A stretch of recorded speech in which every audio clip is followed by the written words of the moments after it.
کله چې انسان دا په دین باندې مضبوط ولاړي دین ته حق کاری نو که څومره مصیبتونه په ده باندې راشي نو الله رب العزت یې ډېر زیات امداد کوي.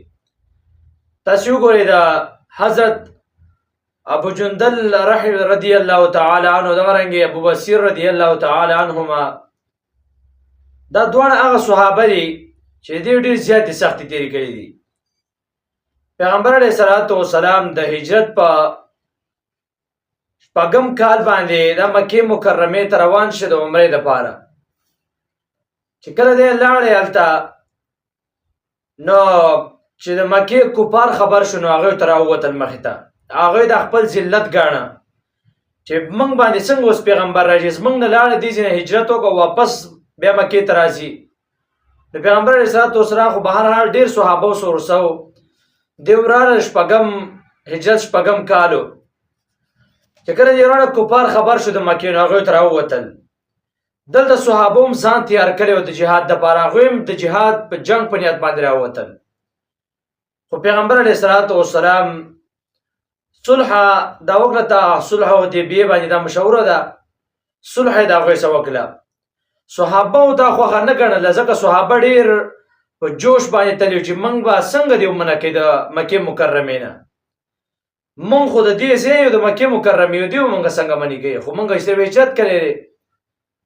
بهرحال دیو چې کله هلته لاړه نو کفارو ته راوتلي پیغمبر علیه الصلاة والسلام د دې صلح وکوله. چې کله یې صلح کوله نو صحابو دا نه غوښتله، خو پیغمبر علیه الصلاة والسلام وکړه. پیغمبر علیه الصلاة والسلام صحابو ته صبر او د تلقین دغه رنګې خبرې به ورته کولې، د صبر او تلقین باره کې وعظ او نصیحت به ورته کاوه. بهرحال حضرت عمر فاروق صاحب او نور صحابه دا اوس د نه خو ډېر بهادر صحابه وو، خو لیکن پیغمبر علیه الصلاة والسلام صلح خوښه کړه، خوښولې ځکه چې صحابه خو ډېر هم بهادر وو، خو د نبي کریم علیه الصلاة والسلام خبره خطه نه ګزارله. نو صلح ته دی ټول تیار شو. چې کله صلح پیغمبر علیه الصلاة والسلام کوله، په دې صلح حدیبیه کې انتهایی سخت شرطونه د کفار مکه دا پیغمبر علیه الصلاة والسلام باندې کېغوستل په مسلمانانو باندې. یو شرط پکې هغه کې دا و چې که زموږ نه د مکې نه یو کافر یا یو کس درشي مسلمان شي نو تاسو مدینې والا پیغمبر علیه الصلاة والسلام دی تاسو بیرته موږ ته واپس کوئ، او که چېرته ستاسو نه د مسلمانانو د مدینې نه موږ ته یو کس راشي مکې مکرمې ته نو موږ بیرته نه واپس کوو. دا انتهایی سخت شرط و. خو پیغمبر علیه الصلاة والسلام مبارک دغه وخت کې ډېر زیات خیال د دې وساته، نو دا شرط یې هم نه ومانه. څنګه دا خبرې لیکلې په دې کې یو صحابي ابو جندل رضی الله تعالی عنه دا راغلی د مکې مکرمې دا خبر نه و چې دغه رنګې صلح کېږي، دا راغلی مسلمانانو ته چغې او جړلې چې ما ایله ځان نه اخلاص ته تاسو مې ځان نه ورسوو. د دغه ابو جندل رضی الله تعالی عنه پلار په دې صلحنامه کې د کفارو طرف نه وکیل و. د دې صحابي پلار دا وخت کې مسلمان لا نه و، وروسته بیا مسلمان شوی دی، خو دا وخت کې مسلمان نه و. دیو راغلی او د پیغمبر علیه الصلاة والسلام سره صلحنامه ده لیکله، سهیل نوم یې و. سهیل دا چې ولیدل چې دا خو زما زوی راغلی نو ده دې په مخ باندې یو څپېړه ویسته او په چغو سرو باندې واپس بوته. وایي ده چغې والې چې ای د الله بندګانو، ای مسلمانانو، زه څومره په سخته باندې د دې د مکې کافرو نه مې ځان نه خلاص کړه، هغوی په زنځیرونو تړلی ما، والی ما، خو زما زړه کې ایمان دی، زه ایمان نشم پرېښودلی، ما ځان سره مدینې ته بوځئ. په دغه وخت کې د صحابو په زړه باندې به څه تېرېده.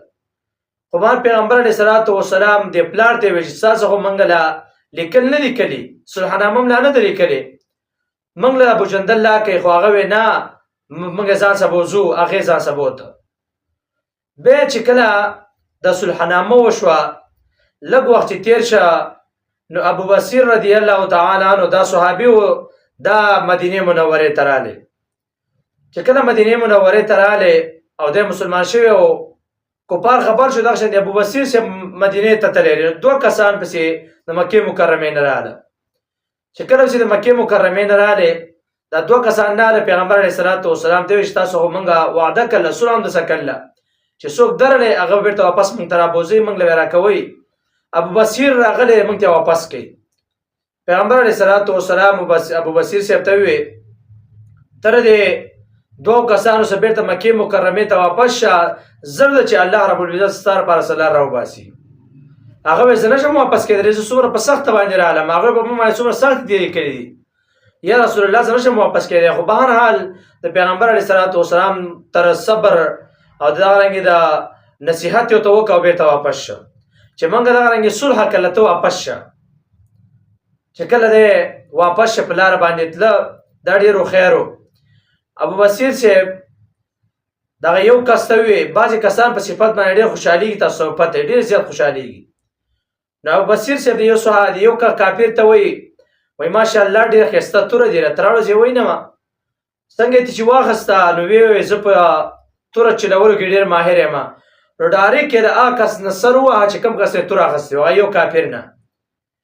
بل کافر چې ولې چې زما د ملګري نه سر ووهه، دی بلې څه وتښتېد. ابو بصیر رضی الله تعالی عنه دا بیرته مدینې منورې ته راغلی. پیغمبر علیه الصلاۃ والسلام دی یا رسول الله ما صلح نه ده ماته کړې، تا چې ماته څنګه حکم وکړه زه لاړم.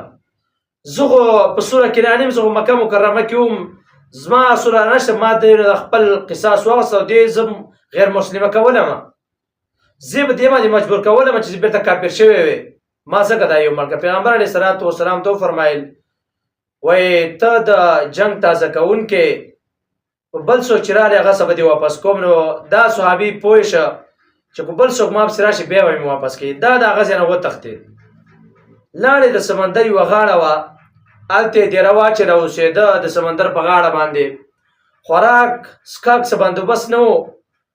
دا ابو جندل رضی الله تعالی عنه چې خبر شه چې ابو بصیر صاحب همداسې واقع راغلی ده او تل هغه هم پسې ستړی د سمندر غاړې ده. دواړه د سمندر په غاړه باندې اوسېدل. لږ وخت وشه، دومره وخت نه و څوک چې مسلمان شه مکه کې، هغه به ابو جندل صاحب درې پسې ته، ابو بصیر صاحب درې پسې به ته. زیاتې ورځې نه وې شوې چې یو وړوکی ټولګی، یو وړوکې قافله تیاره شوه. د خدای قدرت ته ګوره، په دقه ځای باندې د سمندر په دې غاړه باندې به د مکې والا تجارت کوو، کم شام ته به چې تله یا بل چېرته به د دقه سمندر د غاړه په دې به تجارت کوو. چې لږ ټولګی برابر شه، د مکې والا به چې کله مې هجرت کوو دی به پسې راووته، سامان به یې ترې واخیسته، ځینې به یې کې مردار کړه کسان او ځینې به مکې ته وتښتېده. دی به ځان له په دغه طریقه باندې رزق برابراوه. دلته دیو ناست و، لږ وخت چې تېر شه نو پیغمبر علیه الصلاۃ والسلام ته دیو خط راولېږه چې یا رسول الله د الله او خپل د هغه خاطر وکړه، دا خلک دیو ته دغه راولېږه چې ستاسو خوا لاړ شي، دا مسلمانان دي پرېږدي مدینه منوره کې ستاسو خوا ته اوسېږي، خو چې ستاسو خوا نه درشي. پیغمبر علیه الصلاۃ والسلام دیو ته چې خط ولېږه په دا حالات کې، دا خط وړونکی دا په لاره باندې و. نو ابو بصیر رضی الله تعالی عنه دا ډېر زیات بیمار و. خط رسېدونکی چې کله قاصد هلته ورسېد نو ابو بصیر چې په دغه وخت کې څه وفات شو، دا شهید شوی و. بهرحال دا صلح حدیبیه کې دومره سخت شرطونه وو، خو هغه صحابه چې ایمان یې راوړی و، قسم دی دومره سختو باوجود دا لاړ سمندر په غاړه اوسېده، رزق او د هېڅ بندوبست نه کېده. خو چې کله ته ایمان راوړې ایمان، نو دا دومره سختې به دې باندې راشي چې د غر په شان دی، بیا هم ته الله رب العزت دا هر څه هواروي، هر څه به ته الله رب العزت اسانوي. دا د ایمان د زړه ته راکوزېدو وجه ده چې کله دې زړه کې ایمان وي نو خلک به دې ټوټې ټوټې کړي، خو بیا څوک ایمان نه پرېږدي. دې صحابو ته تاسې وګورئ څومره سخت شرطونه و، د هغې باوجود هم دوی ایمان نه پرېښوسته.